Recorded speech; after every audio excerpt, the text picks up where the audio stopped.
In this video, I'm going to show you how you can turn on professional mode on your Facebook profile. If it helps, please consider subscribing to this channel. First of all, open the Facebook app on your phone and then normally click on your profile icon on the top right corner and then choose your profile again. And if your profile is already locked, you have to unlock it first. So normally click on this three dot bar and choose unlock profile.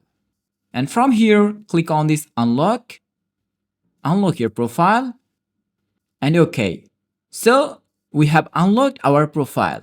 Now we are going to turn on the professional mode. So click again on this three dot bar, and from here normally you will see an option turn on professional mode.